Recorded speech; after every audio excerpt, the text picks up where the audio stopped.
Julian Vance thought it was the perfect day. The sun, as if on his personal payroll, cast a golden, sycophantic glow over the manicured gardens of the Vance Grand Hotel. The string quartet was playing a piece he had commissioned, a triumphant, soaring melody that mirrored the state of his own heart. He adjusted the impossibly expensive silk tie at his throat and smiled at his bride, Isabella, whose beauty was as flawless and as carefully acquired as everything else in his life. She was a masterpiece of genetics and investment, the perfect ornament for the arm of a man like him. Then he saw her, and the world stopped. The triumphant music in his head screeched to a halt, replaced by a deafening, white-hot silence. Across the sprawling terrace, weaving through clusters of laughing, champagne-sipping socialites, was Ilara, his ex-wife. She was wearing the crisp black and white uniform of the hotel's catering staff. In one hand, she balanced a silver tray of champagne flutes, their bubbles catching the light like 1,000 tiny, mocking diamonds. But it wasn't the uniform that made the air flee Julian's lungs. It was the gentle, unmistakable swell of her abdomen, a graceful curve that the severe lines of the uniform could not conceal. Ilara was pregnant. Within the span of a single heartbeat, Julian's perfect day fractured, the pieces tumbling down around him in slow, horrifying motion. He had orchestrated this grand pageant to celebrate his ascent, his victory. He didn't know he had just set the stage for his own spectacular downfall. We know you're going to want to see how this plays out, and trust us, the story is just getting started. If you love a tale of hidden strength and satisfying justice, make sure to hit that like button and subscribe so you don't miss what happens next. And tell us in the comments, where are you watching from today? We love hearing from our global audience. Now let's get back to the moment the first crack appeared in the Vance empire. Ilara felt the weight of his gaze before she saw him. It was a physical sensation, a pressure she remembered all too well from their 5 years of marriage, a feeling of being assessed, measured, and invariably found wanting. She did not flinch. She did not drop the tray. Her movements remained fluid and economical as she offered a flute to a guest, her lips forming a polite, impersonal smile. Inside, however, a storm of calculations was swirling. This was not part of her plan. Being here, yes. Being seen, eventually. But not like this. Not in this uniform, a disguise born of pure, chaotic chance. Her presence at the Vance Grand Hotel that Saturday afternoon was professional. She was there to conduct a final site inspection for her most important client, the enigmatic and vastly influential Mr. Chen, whose corporation was considering the hotel as the site for their North American headquarters. She had arrived in a tailored business suit, her mind on structural load capacities and fiber optic bandwidth, not on the ghosts of her past. But the universe, it seemed, had a flair for dramatic irony. The harried wedding planner, mistaking Ilara's quiet authority and clipboard for a new supervisor from the temp agency, had thrust a uniform and a tray into her hands with a frantic, "Thank God you're here, we're 2 people short. Just circulate with the champagne until the speeches start." For a single, wild moment, Ilara had considered correcting the woman. She could have flashed the architect's pass that gave her unrestricted access to every corner of the building she herself had designed.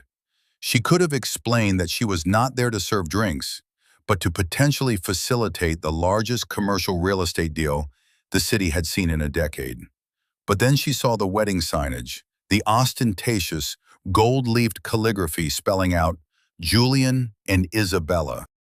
And a different kind of strategy, colder and far more patient, began to crystallize in her mind. So she had simply said, "Of course," and retreated to the staff changing room. Now, dressed in the anonymous armor of a server, she had a vantage point no guest could ever hope to achieve. She could move through the crowd, unnoticed, a ghost at the feast. She could listen. And she had been listening. She heard the whispers about her, the cruel, pitying remarks from people who had once called her a friend.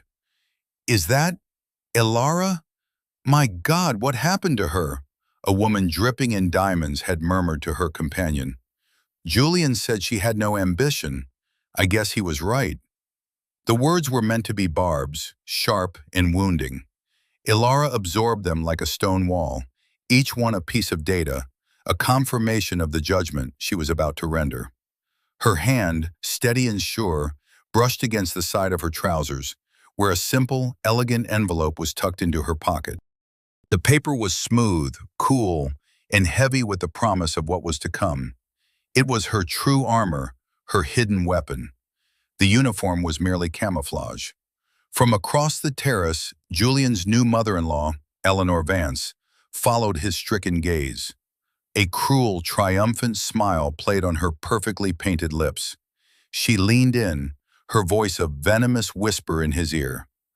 "Don't let her ruin your day, darling. It's pathetic, really, trying to get your attention like this. Some people just can't accept when they've been replaced by a better model." She patted his arm, her rings clicking against his cufflink.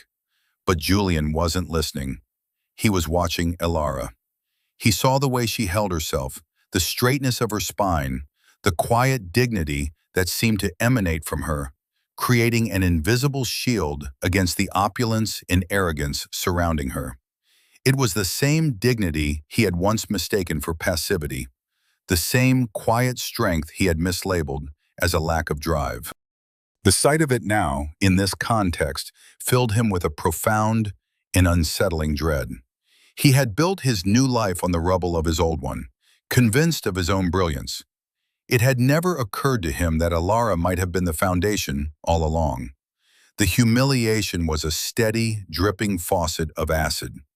Each drop was small, insignificant on its own, but together they were corrosive, designed to eat away at a person's composure. Elara, however, was not a person who corroded easily. She was an architect. She understood structure, stress points, and the slow, inexorable power of pressure. She treated each fresh insult not as a personal wound, but as a test of the edifice she had so carefully constructed within herself. Isabella, the bride, was the first to escalate. She glided towards Elara, a vision in white silk and spite. "Oh, you," she said, her voice loud enough for the surrounding guests to hear, though she didn't use Elara's name.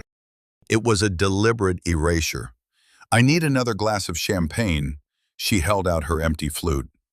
Elara met her gaze, her expression perfectly neutral, and took the glass.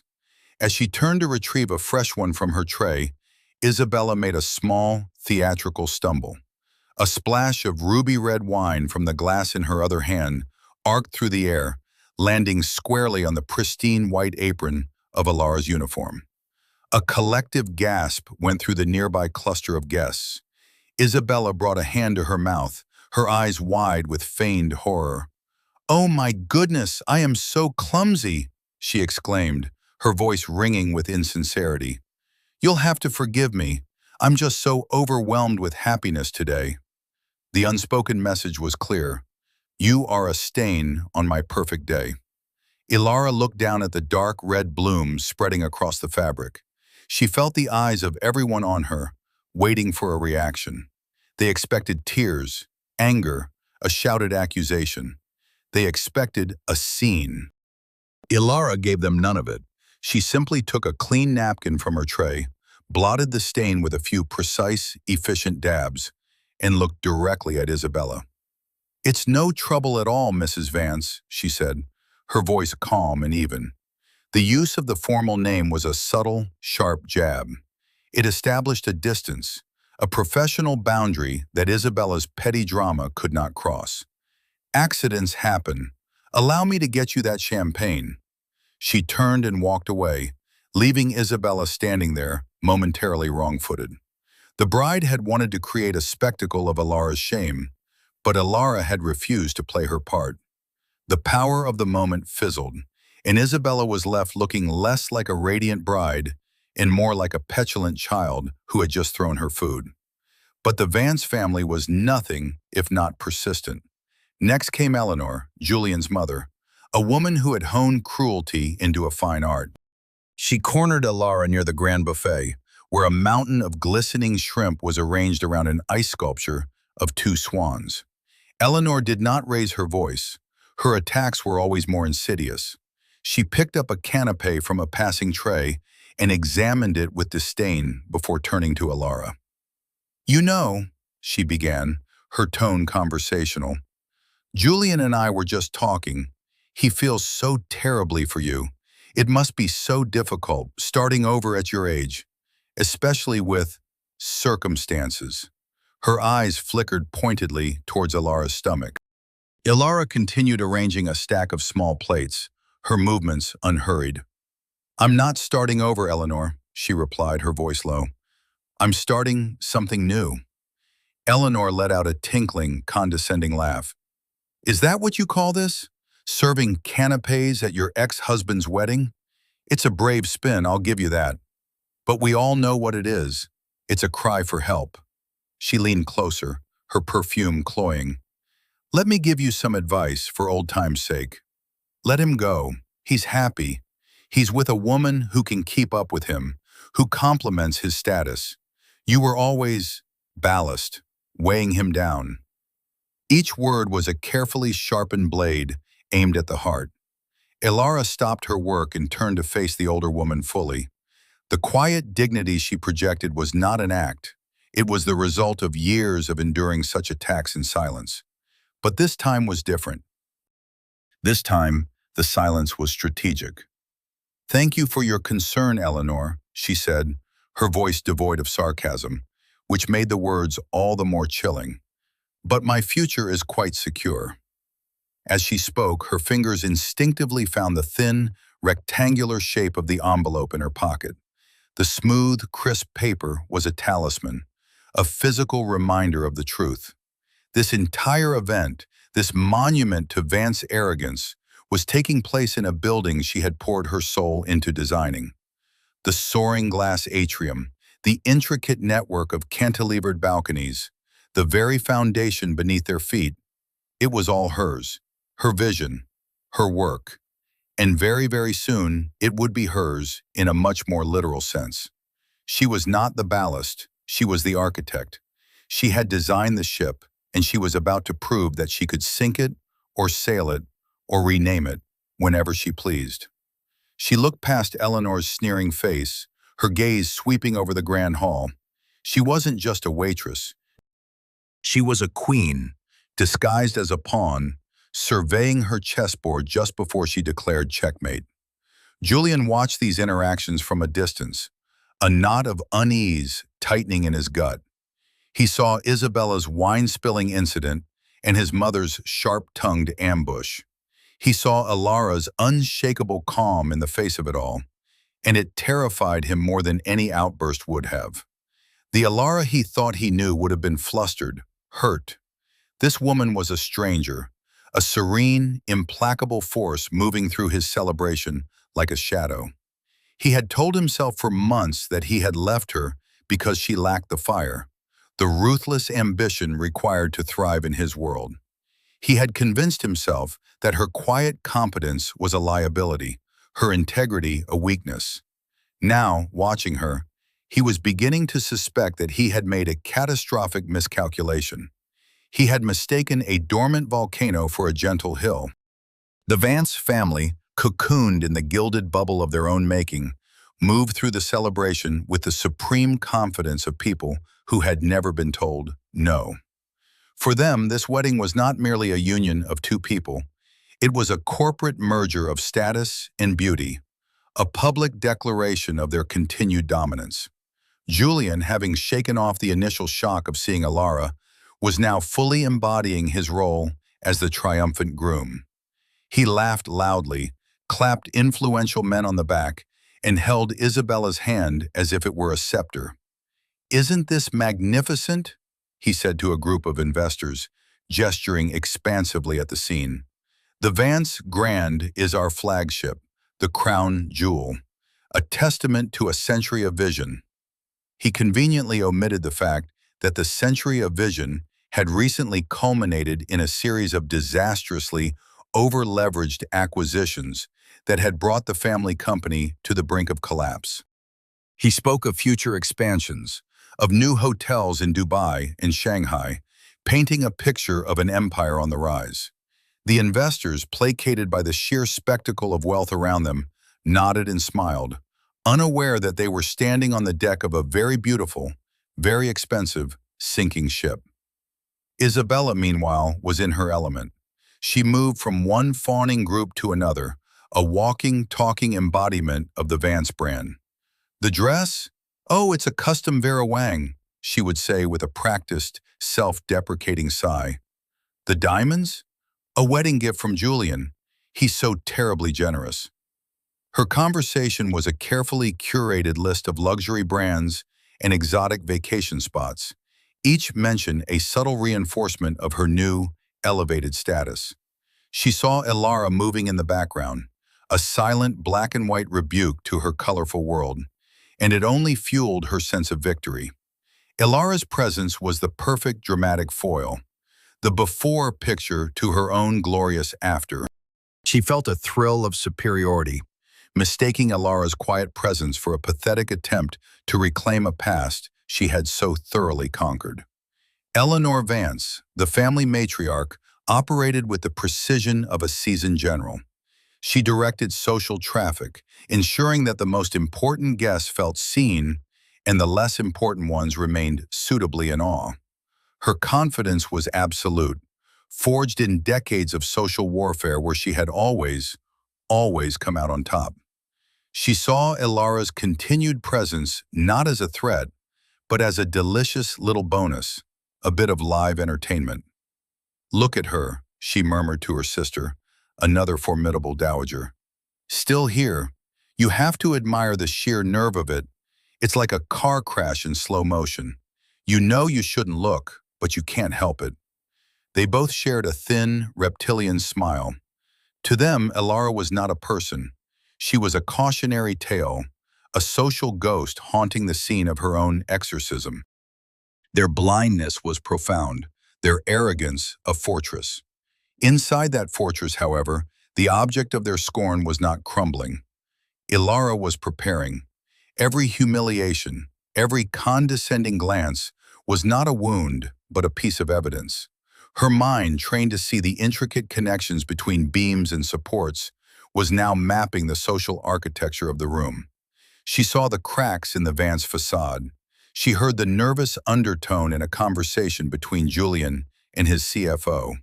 She noticed which family friends were keeping a careful distance, their smiles not quite reaching their eyes. She was not just enduring, she was conducting reconnaissance. Her quiet preparation had begun months ago, long before this wedding was even announced. It had started the day Julian had left her. "I need more, Elara," he had said, standing in the middle of the minimalist, light-filled apartment she had designed for them.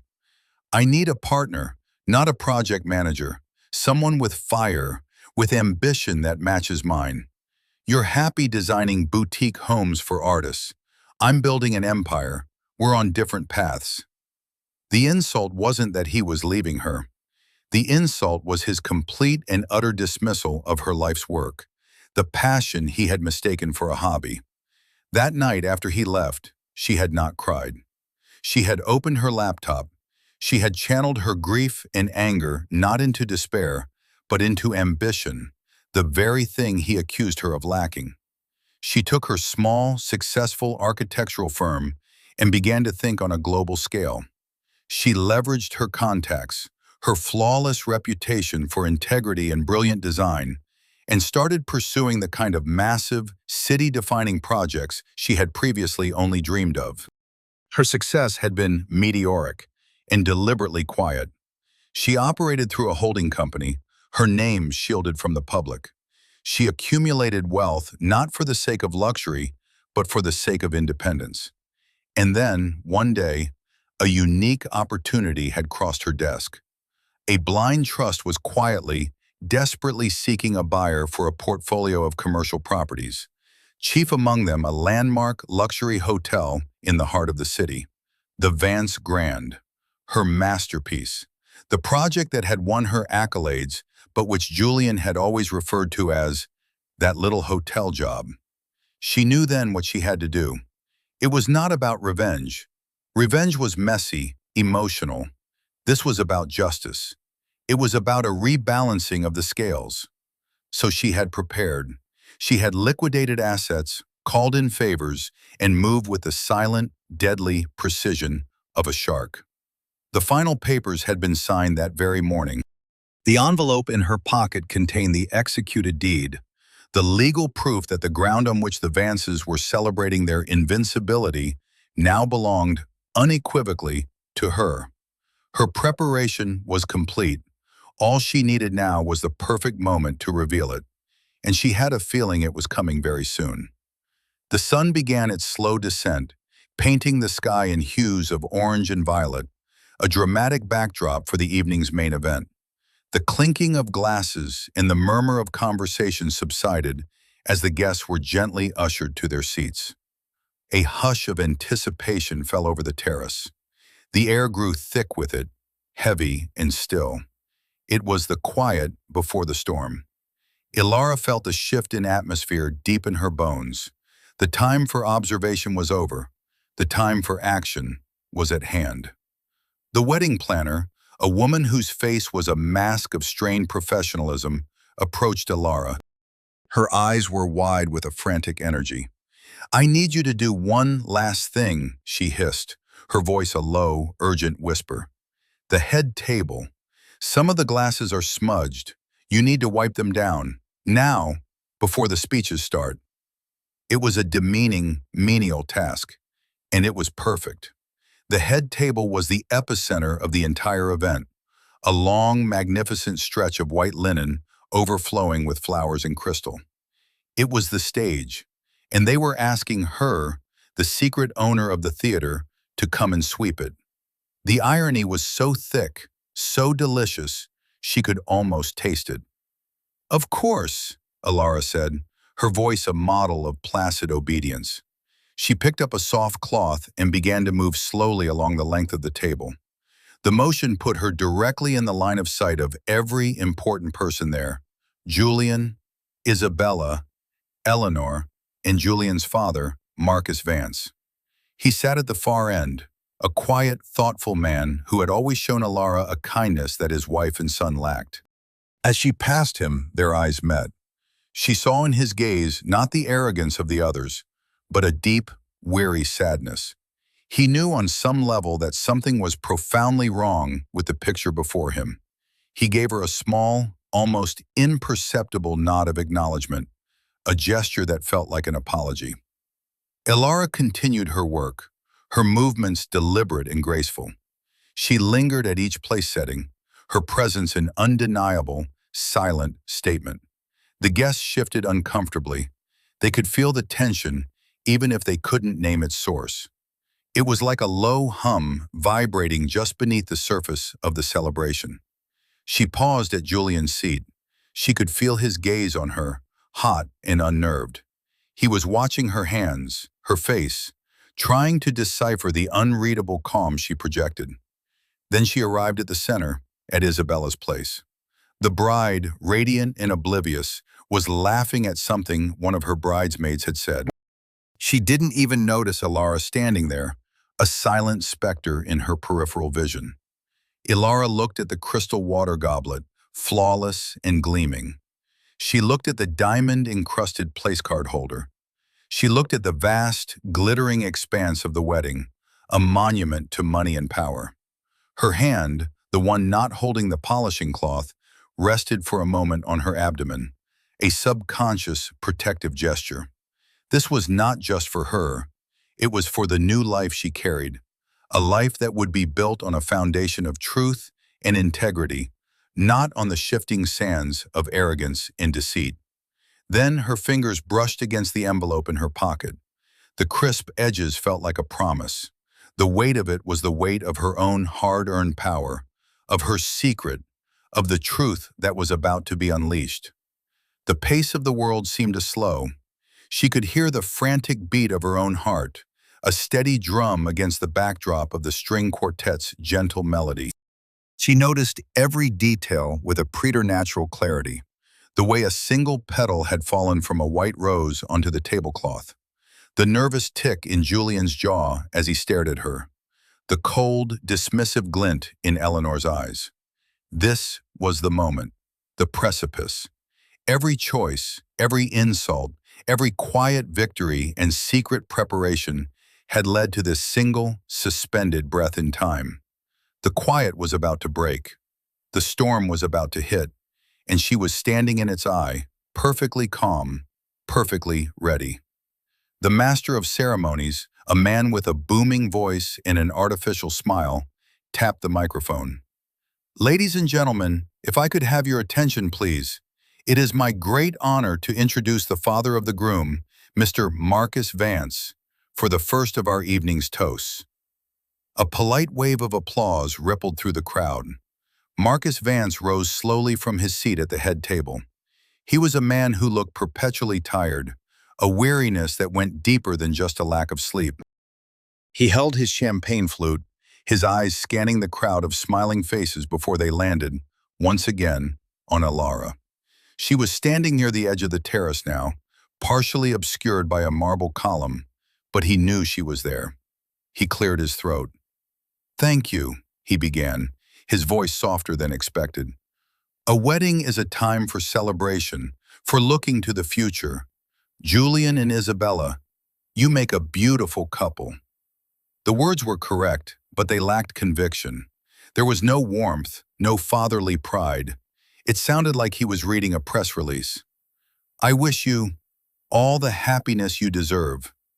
The last four words were delivered with a strange, almost imperceptible emphasis, and his gaze flickered again towards the shadows where Ilara stood.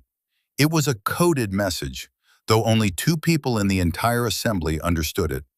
He raised his glass. "To Julian and Isabella."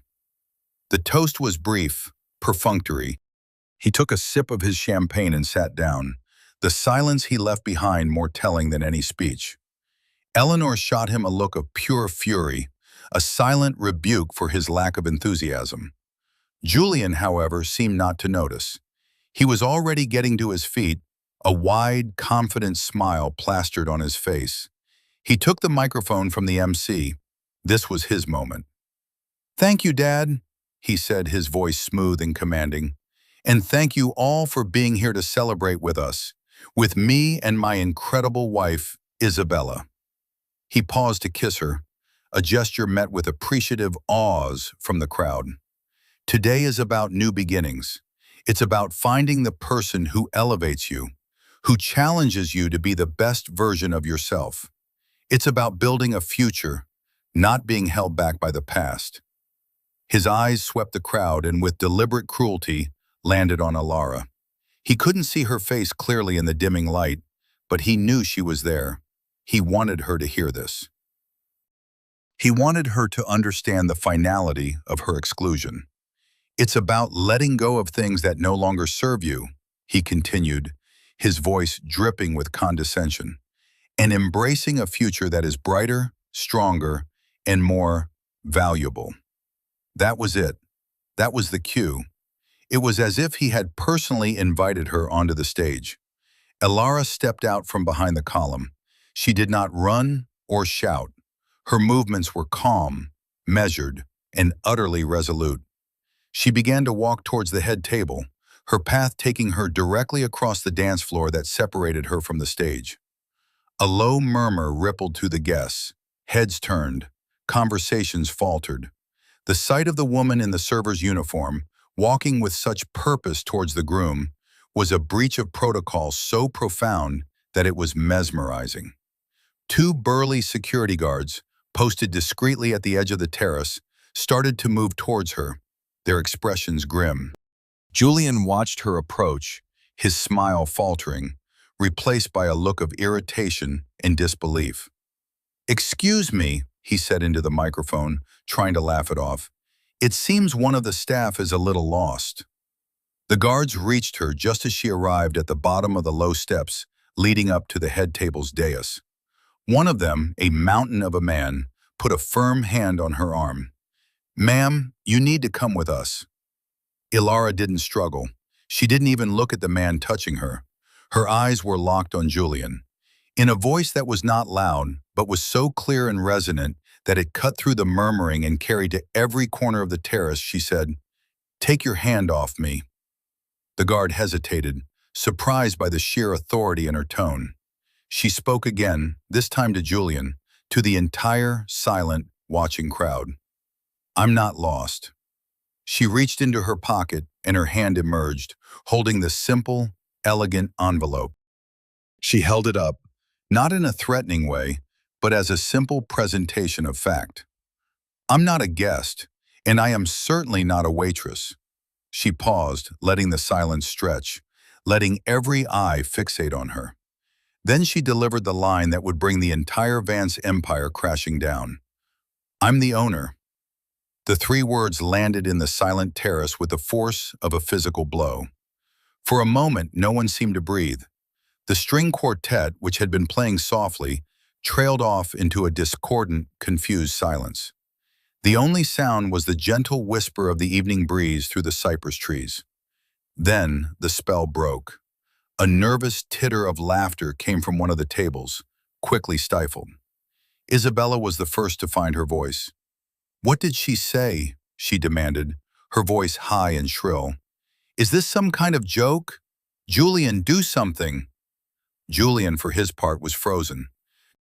The confident, master of the universe smile was gone, replaced by a slack-jawed mask of pure shock. He stared at Ilara, then at the envelope in her hand, as if trying to solve an impossible equation. Eleanor Vance, however, recovered quickly. Her default response to any crisis was aggression. "Security!" she shrieked, her voice cracking with fury. "Remove this delusional woman immediately. She is trespassing. Have her arrested." The guards, who had been momentarily paralyzed by Ilara's declaration, now looked to Julian for confirmation. But Julian was still speechless. Ilara took another step forward, ascending the first step to the dais. She was no longer just addressing them. She was claiming her territory. "There's no need for that," she said, her voice still impossibly calm. "I have every right to be here." She looked from Eleanor's furious face to Isabella's bewildered one, and finally settled her gaze back on Julian. "You see, this is all a bit awkward. You've planned this beautiful, very expensive party to celebrate your status, but you've made one rather significant oversight." She opened the envelope. Her movements were unhurried, each gesture precise. She unfolded the single, heavy sheet of paper within. It was covered in dense, legal text, culminating in a series of signatures and an embossed seal. "You might want to see this, Julian," she said, "or perhaps your father would be more interested. He's always been better with the details." Marcus Vance was already on his feet, his face ashen. He knew. He didn't know how, but he knew she was telling the truth.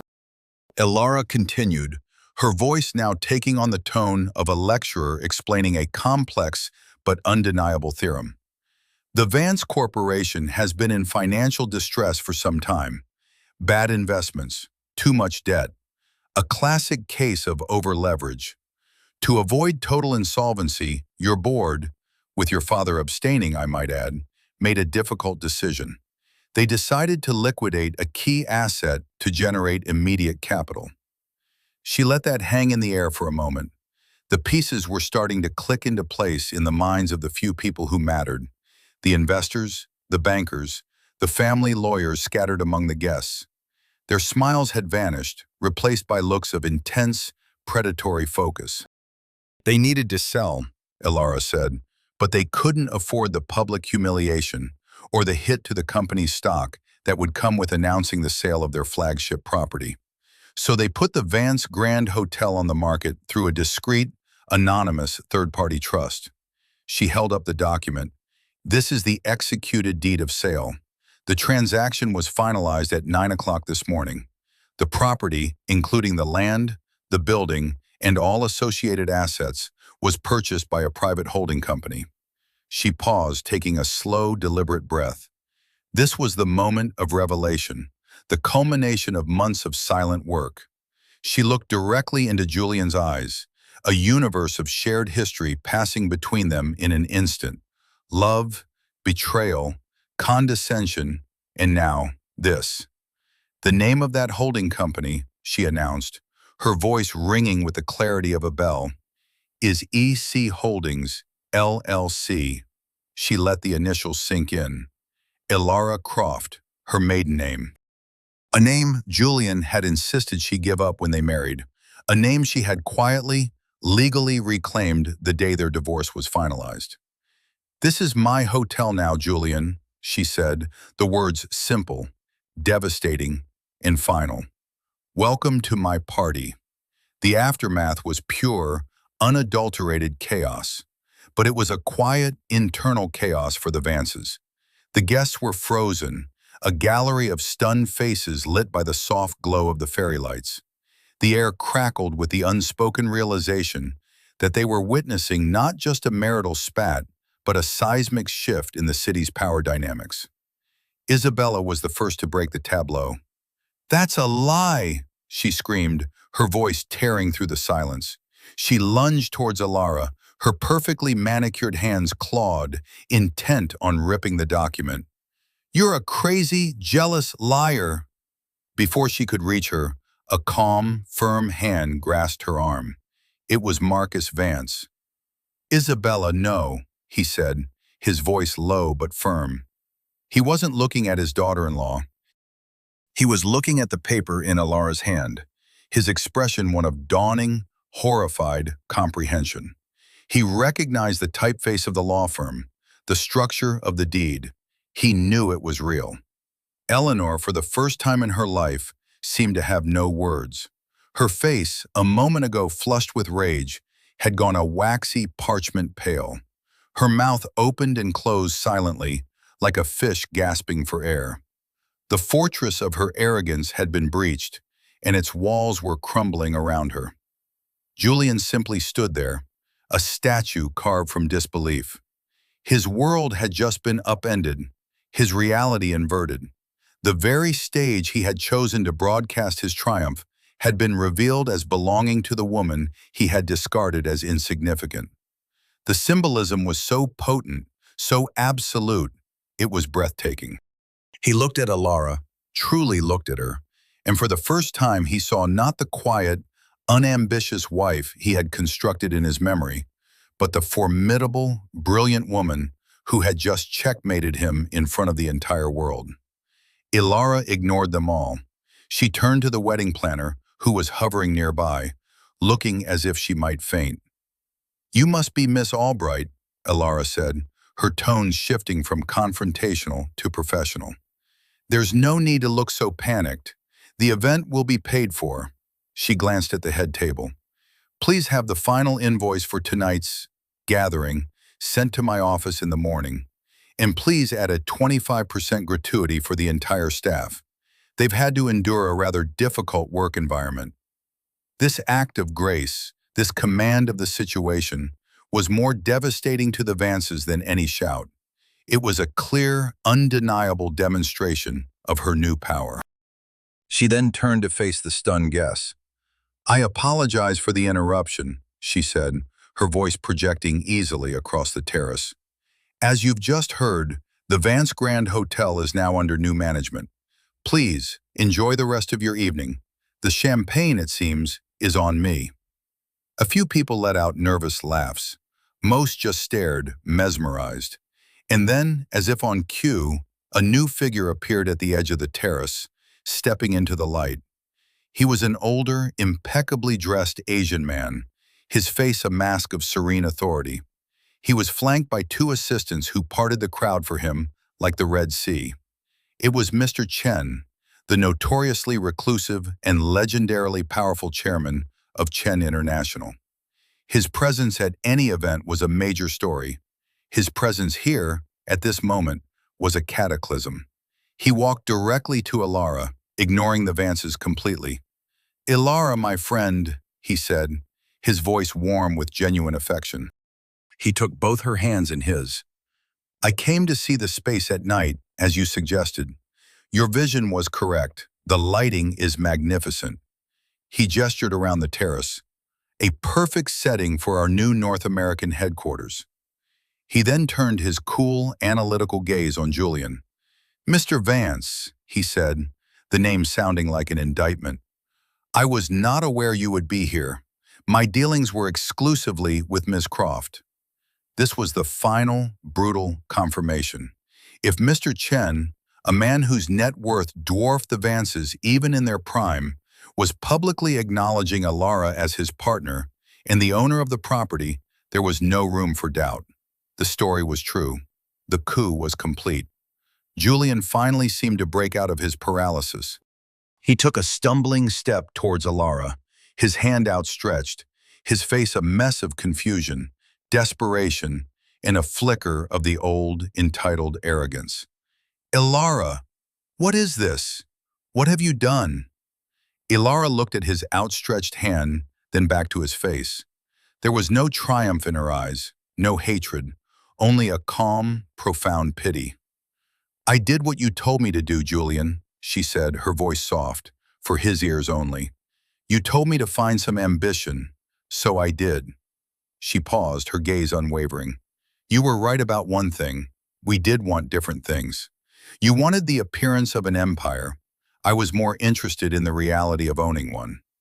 She turned her back on him then, a simple, final gesture of dismissal, and walked with Mr. Chen to inspect the view from the balcony of her new hotel. The days that followed the wedding were a brutal education in the physics of social and financial gravity. The Vances had spent a century building a reputation that was as shiny and hollow as a Christmas ornament. Ilara had shattered it with a single, well-aimed stone of truth, and now they were left to pick through the glittering dust. The immediate consequence was the silent, mass exodus of the guests. They left not in a panicked stampede, but in a quiet, orderly retreat, like rats deserting a ship they had just realized was taking on water. The whispers started before the first luxury car had even pulled away from the hotel's grand entrance. Phones glowed in the darkness as the city's elite texted, tweeted, and called their brokers. The story was too good, too dramatic, too perfectly karmic to be contained. By morning, it would be the only thing anyone in their world was talking about. For the Vances, the aftermath began at the head table. As Alara and Mr. Chen stood on the balcony, their quiet conversation a stark contrast to the implosion happening behind them, the family was left to stew in the public humiliation. Isabella was the first to crack completely. Her face, which had been a mask of rage, crumpled into ugly, racking sobs. "This is your fault," she shrieked at Julian, her voice raw. "You and your pathetic family. You told me you were powerful. You told me this was an empire. You married me under false pretenses." Her diamond necklace, a gift Julian had boasted was worth more than a penthouse apartment, seemed to mock her with its brilliance. She ripped it from her neck, the clasp breaking, and threw it at him. It clattered onto the table amidst the wilting flowers, a useless, sparkling bauble. Julian didn't even flinch. He was staring at the space where Alara had stood, his mind still struggling to process the scale of his miscalculation. He had not just lost a hotel, he had lost the narrative. His entire life was built on a story of his own inevitable success, and Alara had just revealed him to be a minor character in her far more compelling tale. It was Marcus Vance, the silent enabler, who made the first move towards decency. He pushed his chair back, the sound scraping loudly in the tense silence. Ignoring the frantic, pleading look from his wife, he walked slowly, deliberately, across the dance floor to where Ilara was now concluding her conversation with Mr. Chen. He waited patiently until she turned to him.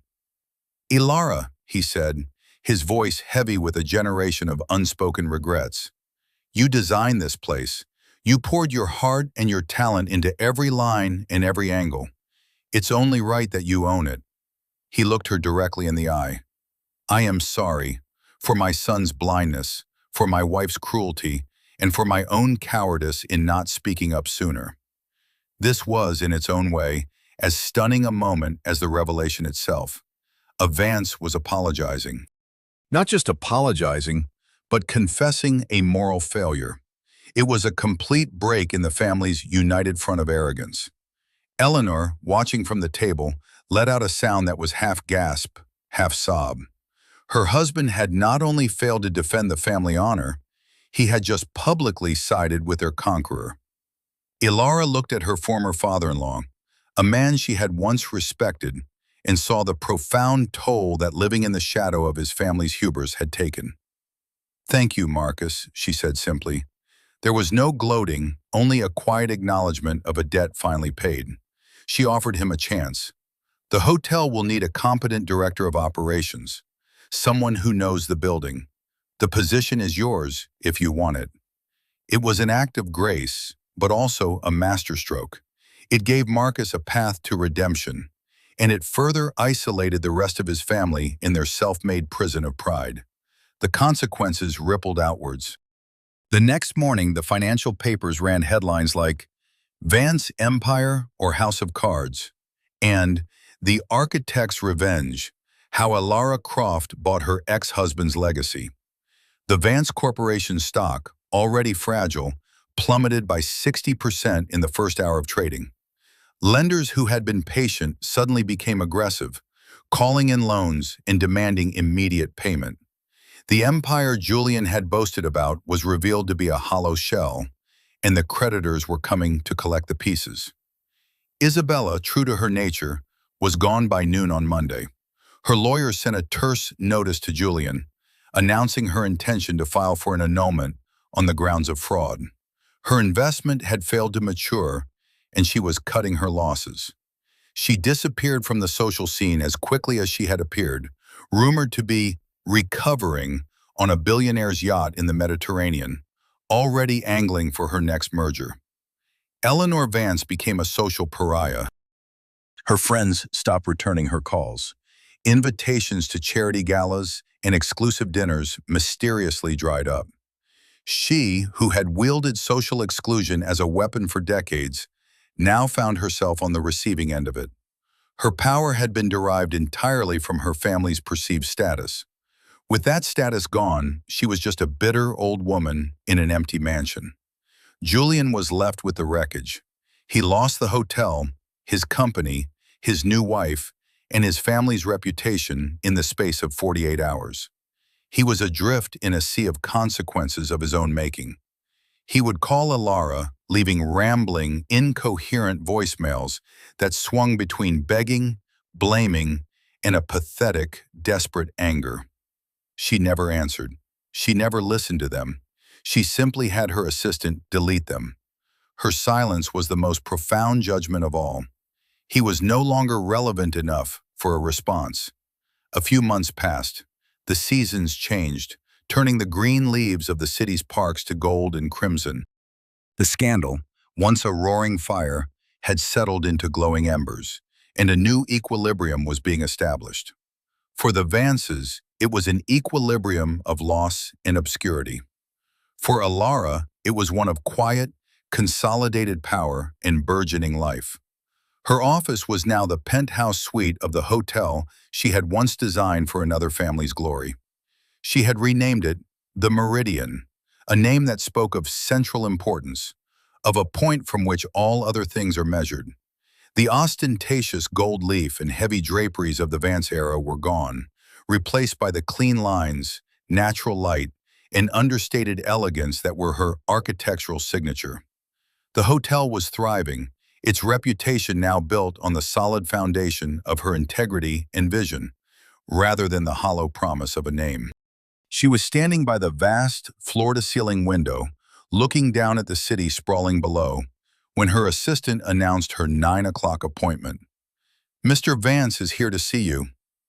Marcus Vance entered the office, not with the defeated shuffle of a vanquished foe, but with the quiet dignity of a man rebuilding his life on his own terms.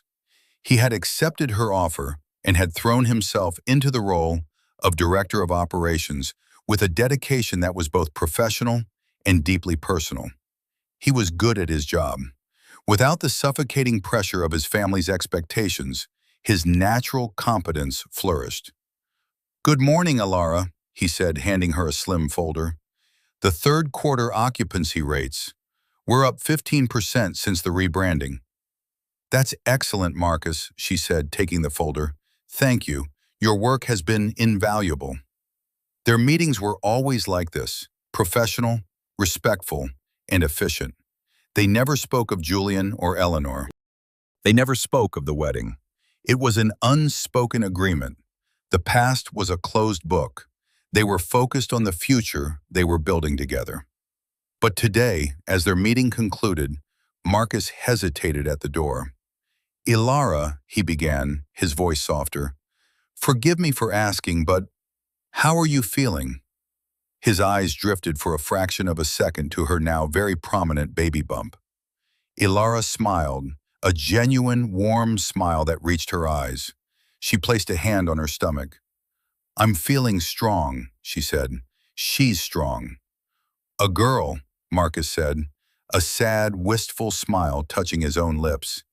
"Eleanor always wanted a granddaughter."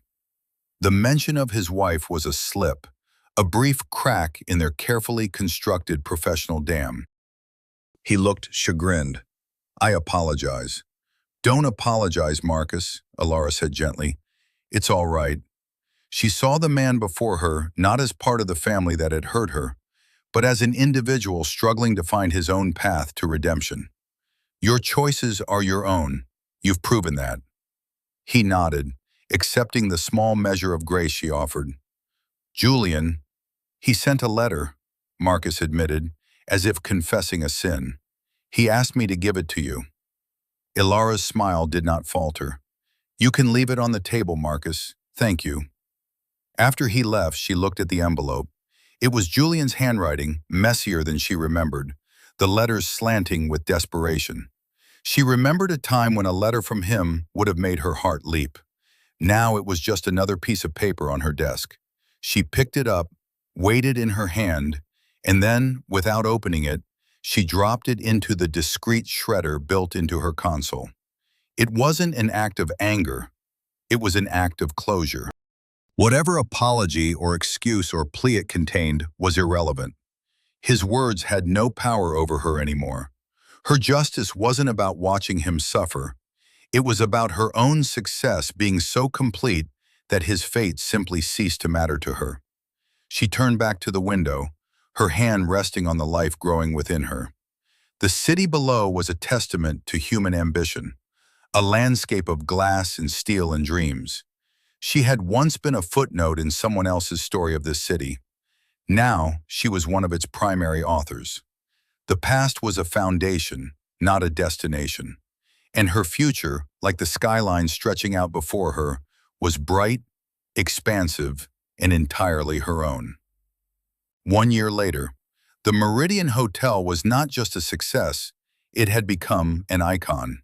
It was the epitome of modern luxury, a place where power and elegance resided not as loud, boastful declarations, but as a quiet, confident hum. It was a reflection of its owner. Ilara Croft stood in the rooftop garden, a lush, verdant oasis she had personally designed, a secret Eden suspended high above the city's relentless energy.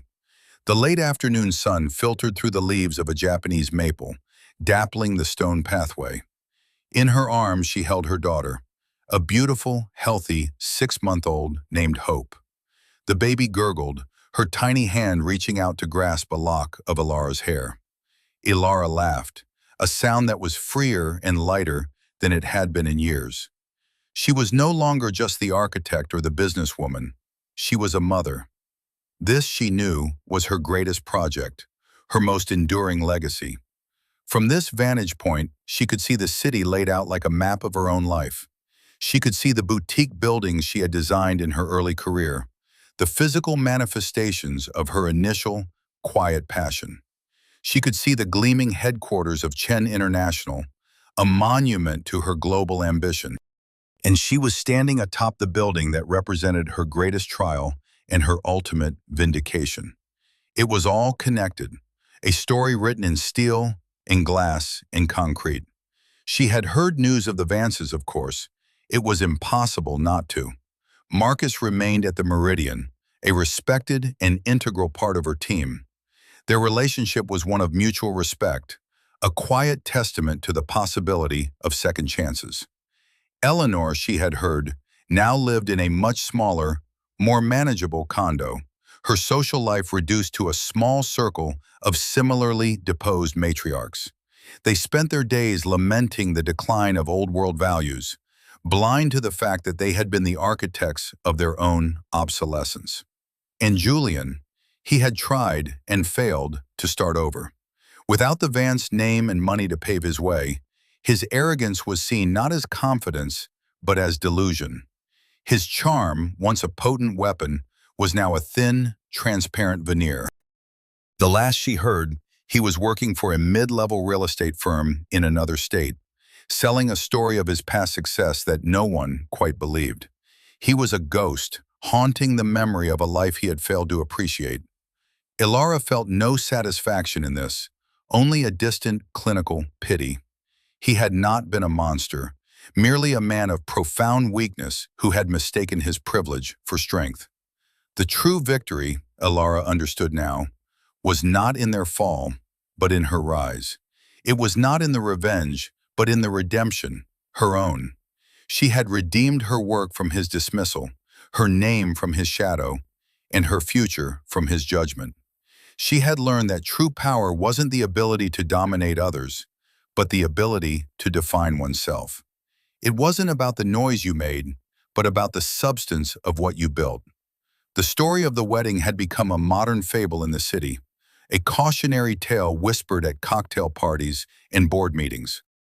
A story about the danger of underestimation, about the difference between perceived value and true worth. But for Ilara, it was simpler than that. It was the story of how she had stopped letting other people write her narrative and had finally picked up the pen herself. She looked down at her daughter, whose eyes, the same color as her own, reflected the wide blue sky. "Look, Hope," she whispered, her voice filled with a quiet, fierce love.